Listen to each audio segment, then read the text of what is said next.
Muchas gracias, presidente, por firmar un compromiso en el cual nos promete a todos los mexicanos que no se va a reelegir, pero pasa por alto un pequeño detalle. Ese compromiso no era necesario porque el artículo 83 de la Constitución, ¿qué cree?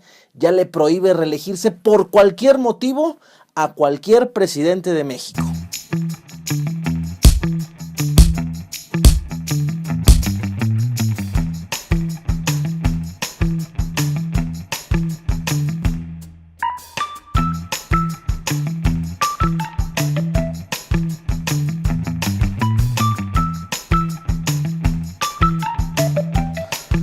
Mucho se ha dicho, mucho se ha hablado y mucho ha provocado las declaraciones del presidente López Obrador, quien ha asegurado que no se va a reelegir y que en 2024 se acaba su sexenio según lo estipula la ley. La oposición y detractores han dicho que lo de López Obrador es una trampa, tal cual fue el caso del coordinador de los senadores Mauricio Curi, senadores del PAN, quien dijo que todo esto es una trampa, asegurando que el presidente López Obrador ya le ha mentido a los mexicanos en más de una ocasión, utilizando los ejemplos de siempre, cuando dijo que en 2006 quizá no se iba a postular, luego 2012, etcétera, etcétera. Pero lo que muchos están olvidando es que lo de la reelección es lo de menos, porque, les repito, en el artículo 83 de nuestra Carta Magna ya está estipulado que el presidente de la República acaba su mandato el 1 de octubre de 2024. Porque sí, por si no se habían enterado, ya los sexenios no se van a acabar hasta noviembre, como fue el de Peña Nieto.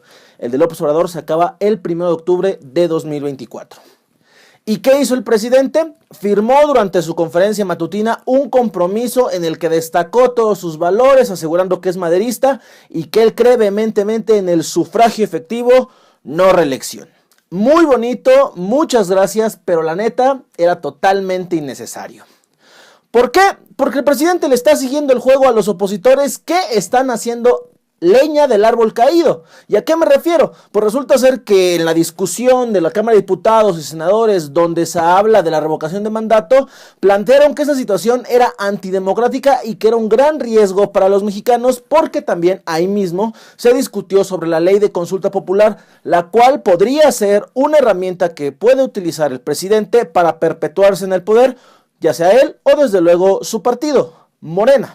Hoy Acción Nacional lanza una alerta a la comunidad internacional, porque hoy la democracia en México está en riesgo.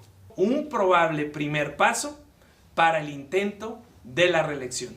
Pero los opositores están olvidando que esto es algo que se cacareó durante toda la campaña electoral, y miren que son bastante largas en México, además de que se dividen en intercampañas, precampañas, campañas, etcétera, etcétera, etcétera. Entonces no les quedó lo bastante claro que esto es un tema que se iba a discutir y que durante la campaña muy poco, si no es que nadie se opuso, o mejor dicho, no lo tomó como algo digno de riesgo en el discurso del entonces candidato presidencial. Pero, en el particular punto de vista de un servidor, eso es lo de menos. La reelección no va a poder ser a menos que se cambie la Carta Magna, y ahí sí sería para preocuparnos, pero de momento no hay atisbos de ello.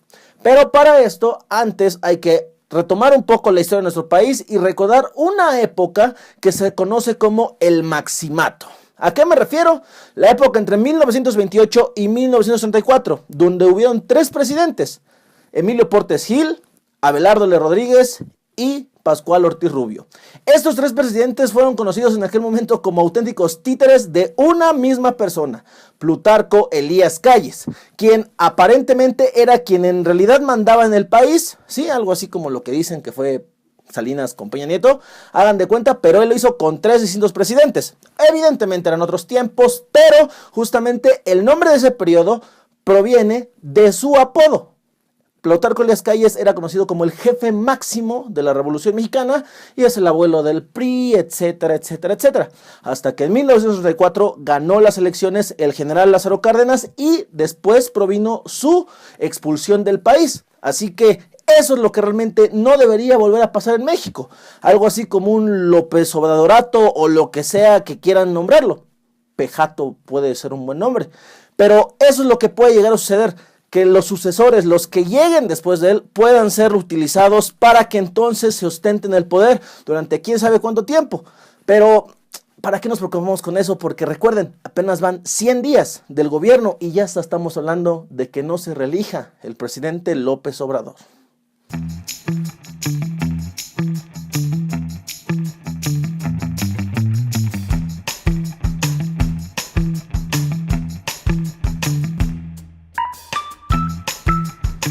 Y antes de irme, vamos a hablar brevemente sobre el caso de Tatiana Cloutier y Enrique Krause, a quien se le acusa de haber liderado una operación, la Operación Berlín, como se le ha llamado, para generar guerra sucia en contra de López Obrador en 2018, cuando era candidato presidencial. La neta, ¿para qué hablamos de ello? ¿A poco le sorprende que haya guerra sucia, que haya gente que no quiere que alguien llegue al poder y comienzan a lanzar mentiras, noticias falsas, generar miedo a la población? No les quedó claro en 2006, no les quedó claro en 2012, no les quedó claro en 2018. Esto va a seguir pasando y es justamente lo que les gusta, ¿no? Le mete morbo y emoción a las campañas electorales, así que va a pasar y seguirá pasando. Y esperamos que esto no sea pie a una persecución política porque, eso sí, sería lamentable.